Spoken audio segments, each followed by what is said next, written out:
बच्चों आज हम करेंगे एक्सरसाइज 7.2। उसको करने से पहले हमारे पास यहाँ पे दो थ्योरम्स हैं और उन थ्योरम्स के प्रूफ हमें करने पड़ेंगे पहले। तो सबसे पहली जो थ्योरम है वो है हमारी यहाँ पे, angle opposite to equal side of an isosceles triangle are equal. देखिए यहाँ पे लिखा हुआ है angle opposite to equal side of an isosceles triangle.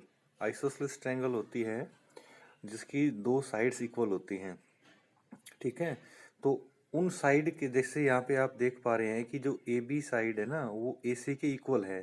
तो इनके अपोजिट जो दो एंगल होंगे ना, जैसे ए सी के अपोजिट एंगल हो गया बी और ए बी के अपोजिट एंगल हो गया सी, तो ये दोनों एंगल इक्वल है। तो इसमें देखो प्रूफ क्या होगा, we are given that isosceles triangle है ए बी सी, तो दो दो साइड इक्वल है इसकी, which A B is equal to क्या है ए सी। तो we need to prove that angle B is equal to angle C. तो हम क्या करते हैं कि एंगल ए का बाइसेक्टर ड्रॉ कर लेते हैं। Let D be the point of intersection of the bisector, जो हमारा इसके ऊपर आता है, बीसी के ऊपर आता है, ठीक है। तो हमने क्या करना है, इन दो ट्रायंगल में काम करेंगे, ठीक है। तो वो दो ट्रायंगल में कैसे होगा देखते हैं आगे।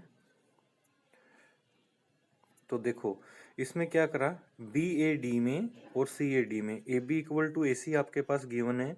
ये एंगल आपका बाय कंस्ट्रक्शन, क्योंकि आपने एंगल ए को बाइसेक्ट करा है, ए डी दोनों में कॉमन है, तो दोनों ट्रायंगल कॉन्ग्रुएंट होगी।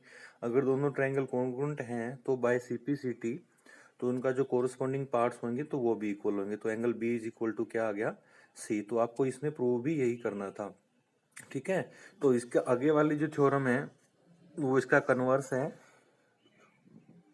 उसके अंदर क्या है, the side opposite of an equal angle of a triangle are equal, ये वाला, ठीक है। इसका रिजल्ट है ये, कन्वर्स होगी ये पहली वाली थ्योरम का।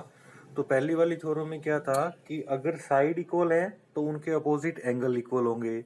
अब इसमें क्या कह रहा है कि अगर एंगल इक्वल है तो अपोजिट साइड्स इक्वल होंगी, ठीक है। तो इसका प्रूफ की आप खुद भी कर सकते हैं। तो हम आगे आते हैं एक्सरसाइज के क्वेश्चन के ऊपर। तो देखिए पहला क्वेश्चन है एक्सरसाइज में, इन एन आइसोसेलेस ट्रायंगल, ये एक आइसोसेलेस ट्रायंगल है A B C, A B is equal to A C. इसके अंदर गिवन है the bisector of angle B and C intersect each other at point O. तो join A to O, show that O B is equal to O C and A O bisect angle A. तो ये आपकी final triangle बनेगी इस तरीके से। तो इसमें ये A B is equal to क्या है, ए सी है। तो आपको ये चीज़ें गिवन है, ठीक है। आपको ये चीज़ प्रूव करनी है। तो इन ट्रायंगल ए बी सी में, तो A B is equal to A C आपकी गिवन है। Angle A B C equal to A C B, तो opposite angle of equal side, ये रिजल्ट यहाँ पे लिखा हुआ है। इनका हाफ कर दिया, हाफ कर दिया तो क्या आ जाएगा, 1/2 of angle A B C. A B C का हाफ करेंगे तो क्या हो जाएगा, ओ बी सी, ये वाला एंगल, ठीक है। इधर से ओ सी बी हो जाएगा ये दूसरा एंगल। तो इधर देखो ये क्या आ गया कि ये वाला एंगल जो है ना इस एंगल के इक्वल है, तो इनके अपोजिट साइड भी आपकी क्या होगी, इक्वल होगी। तो O B is equal to O C आ जाएगा। दूसरा केस देखते हैं, इन triangle O A B and O A C में, A B equal to A C और ये 1/2 कर दिया हमने, तो इससे क्या आ जाएगा हमारा,